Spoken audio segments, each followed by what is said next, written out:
I'll never forget the day that changed the way I look at people forever. It happened on one of those busy Monday mornings when airports are flooded with tired travelers, delayed flights, and short tempers. As a flight attendant, I've seen it all, or so I thought. But this one flight taught me a lesson I'll carry for the rest of my life. I was part of the cabin crew on a flight from Chicago to New York. The boarding process was chaotic as usual. A family was struggling to fit their oversized carry-on into the overhead bin. A businessman was loudly arguing on his phone, oblivious to the people trying to squeeze past him.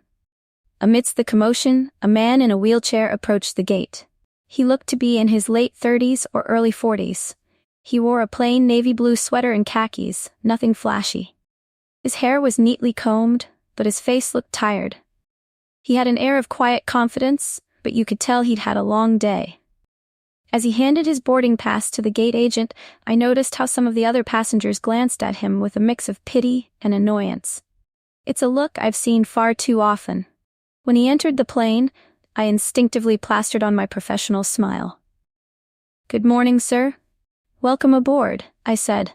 He nodded politely and began maneuvering his wheelchair down the narrow aisle. It was a struggle. The aisle was just wide enough for a slim carry-on, let alone a wheelchair. He bumped into a seat, apologized, and continued forward.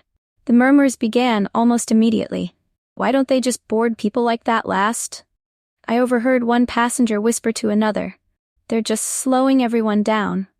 I felt a pang of discomfort, but didn't say anything. As flight attendants, we're trained to stay neutral and keep things moving smoothly. When the man finally reached his seat in first class, I saw him struggle to transfer himself from the wheelchair to the seat. It took effort, and you could tell he was trying his best to make it quick. But patience isn't something you find in abundance on a Monday morning flight. "This is ridiculous," a man muttered as he squeezed past to his own seat. I sighed and made a mental note to check on the disabled passenger once everyone was settled. But as the plane filled up, things only got worse. The other flight attendants were bustling around, and I overheard one of them, Lisa, make a snide comment under her breath. "First class, must be nice, bet he got upgraded out of pity." She chuckled softly, thinking no one but me heard her. I should have said something, but I didn't.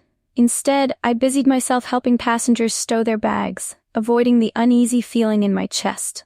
Once we were in the air, I started the beverage service in first class. When I reached the man's row, I noticed he wasn't wearing headphones or watching the in-flight entertainment like most of the others. He was just sitting there, staring out the window. "Can I get you something to drink?" I asked, my tone softer than usual. He turned to me and smiled faintly. "Just water, please." As I handed him the glass, I noticed how carefully he gripped it, his hands steady but deliberate. Something about the way he carried himself intrigued me. He wasn't asking for special treatment. In fact, he seemed to go out of his way to avoid drawing attention to himself. Midway through the flight, I saw Lisa approach his row. She crouched down slightly, adopting that overly sweet tone people use when they're trying to be polite, but end up sounding condescending. "Is there anything else you need, sir?" she asked, drawing out her words as if speaking to a child. The man looked at her for a moment, his expression unreadable. "No, thank you. I'm fine." Lisa straightened up and walked back to the galley, rolling her eyes as she passed me. "These people think the world owes them something," she muttered. I felt a flash of anger but didn't know how to respond. Confronting a coworker mid-flight wasn't exactly protocol. So I kept quiet, ashamed of my own silence. As we began our descent, I noticed the man pull out a notebook from his bag. He started jotting something down, his brow furrowed in concentration. Curious, I stole a glance at the page as I walked by. It wasn't a journal or random notes. It looked like a detailed report. Charts, figures, and bullet points filled the page. Who is this guy? I wondered.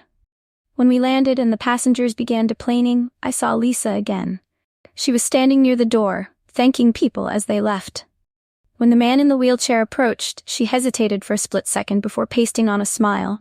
"Have a nice day," she said, her voice laced with insincerity. The man nodded and wheeled himself out without a word. I felt a pang of guilt watching him go, wishing I'd done more to make him feel welcome. After the passengers had disembarked, the crew gathered in the galley to debrief. Lisa was laughing about something with another flight attendant when the pilot walked in. "You're not going to believe this," he said, holding up his phone. "That guy in the wheelchair, he's the CEO of this airline." The room went silent. Lisa's laughter died instantly, replaced by a look of shock. "What?" she stammered. "Yeah," the pilot continued, clearly enjoying the moment. "I just got a text from a buddy in corporate.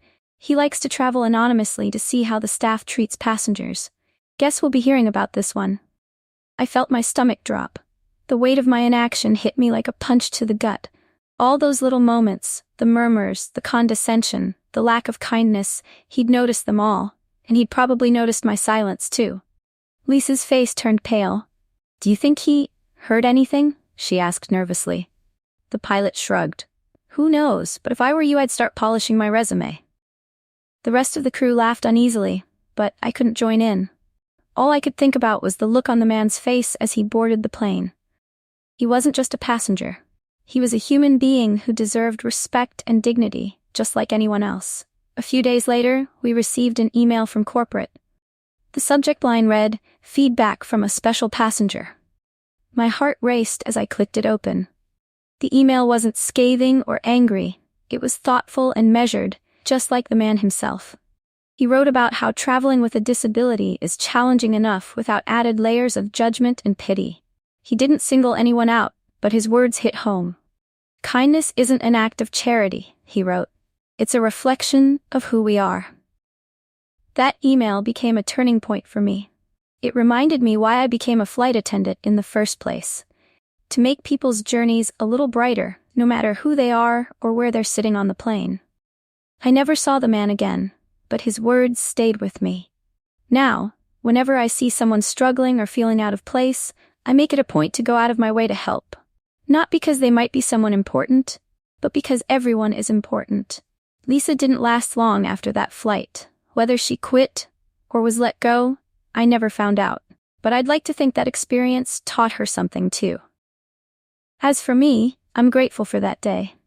It reminded me that our actions, no matter how small, can leave a lasting impact. And it taught me that the best kind of service comes from the heart. Hey there, amazing viewers. If you enjoyed this story and felt inspired or moved, don't forget to show some love.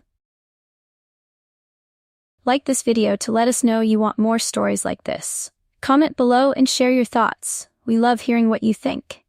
Share this with your friends and family to spread the message of kindness and empathy. Subscribe to our channel and hit the bell icon to stay updated with our latest stories and content. Your support means the world to us and helps us keep bringing you meaningful and engaging stories. Thank you for being part of our community.